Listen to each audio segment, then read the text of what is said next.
Together we gather at the Museo del Traje in Madrid, different actors from cultural heritage, museums, creative industries, in order to show the importance of this kind of projects that will protect cultural heritage worldwide and especially within Europe.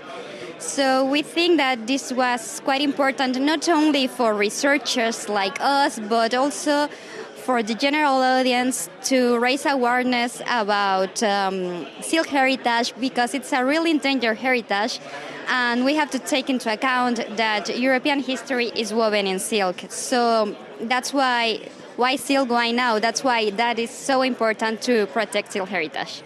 La digitalización tiene la importancia sobre todo que es una manera de preservar patrimonio frágil que se puede destruir, como hemos visto en numerosos ejemplos de patrimonio destruido que si no estaba digitalizado se ha perdido en una medida considerable, y si está digitalizado pues la información por lo menos se ha mantenido y no se ha perdido. Entonces, la digitalización de nuevas formas de patrimonio que están menos estudiadas y que no han sido abordadas desde este punto de vista, por supuesto que es fundamental y es muy importante para poder tener una visión global y para poder tener acceso a esta información de manera permanente, y que además es mucho más accesible no solamente para generaciones futuras, sino para los investigadores de hoy y para todo el mundo que se interese en este ámbito.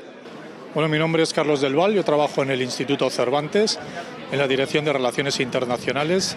Nosotros estamos colaborando en el proyecto SILKNOW desde hace unos años, porque veíamos esto como una gran oportunidad, especialmente para el Cervantes, como un acto de diplomacia pública y de diplomacia cultural. Nosotros somos conscientes de la importancia que tiene todo este tipo de actividades culturales, la herencia cultural europea dentro de lo que es esta gran comunidad, ¿no?, que es Europa. Y queríamos ser partícipes de este proyecto. Por otro lado, lo vemos también como una gran oportunidad para adquirir, entre comillas, músculo para poder participar en proyectos de dimensiones o de características similares. El haber hecho el evento, este evento en la sede del Instituto Cervantes en Madrid, pues era también para demostrar el compromiso, ¿no?, que tenemos y la implicación que hay por parte de toda la institución en cuanto a este proyecto. Es decir, no solo es importante para nosotros, sino creo que como referente para participar en proyectos similares. Ha sido una experiencia bastante grata el ser anfitriones de esta reunión, y bueno, ojalá tengamos la oportunidad de participar en proyectos futuros, ¿no?, dentro de la Unión Europea o en colaboración con socios tan interesantes como con los que estamos participando. Muchas gracias. Hello, I'm Peter from Monkey Fab. We produce 3D printers and we are working on the SILKNOW project. We're very happy and glad and thankful to be a part of SILKNOW project. And this project constitutes, we will create a printer to print directly on fabric, several patterns on a piece of fabric. We are building a machine to do specifically that. And apart from that, we are going to create, to introduce enhancements to our large-scale 3D printer to be able to print small, very small structural chainmail-like details, like the samples from virtual loom. And I'm very happy and thankful to be part of this project once again. Thank you very much. Hola, soy Arabela León, soy investigadora de tejidos, trabajo en Garín, y SILKNOW aporta a la industria creativa fundamentalmente la investigación y la preservación del patrimonio histórico, y también las conexiones con otras empresas europeas.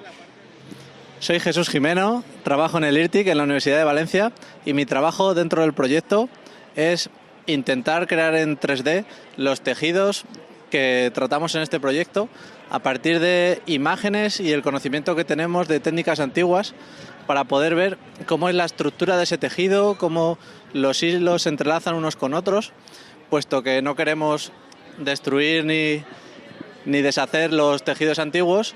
Con la suficiente información, si tenemos la imagen y tenemos las técnicas, podemos crear el modelo 3D.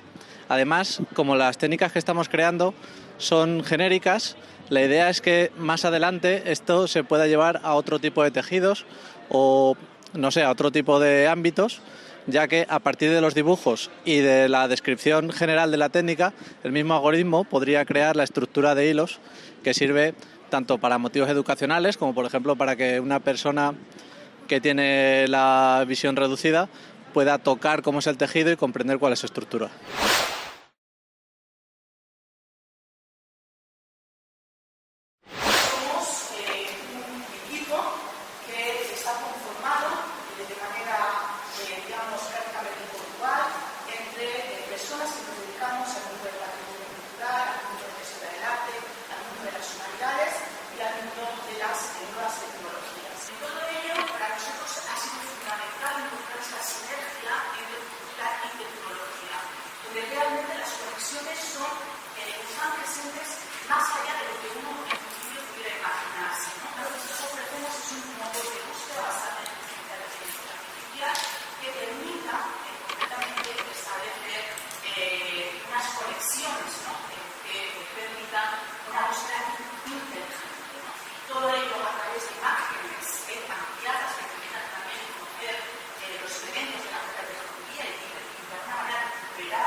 Existe un trabajo interdisciplinar, ¿no? Entre humanidades